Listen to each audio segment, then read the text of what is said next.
Hello বন্ধুরা, কেমন আছেন? তো আশা করি সবাই অনেক অনেক ভালো আছেন। আজকে সবাইকে দেখাবো লাইটরুম অ্যাপস দিয়ে এত সহজে ছবি এডিটিং কিভাবে করা যায়। তো চলো সবাইকে দেখা যাক। প্রথম আমি লাইটরুম অ্যাপস ওপেন করে ঢুকে গেলাম। তারপর যেটা পছন্দের ছবি এটা নিয়ে নেবেন। তো আমার পছন্দ হচ্ছে এই ছবিটা, এটার উপরে ক্লিক করলাম।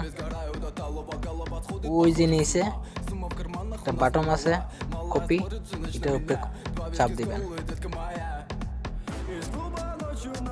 তো অলরেডি আমরা একটু অপেক্ষা করতে হবে।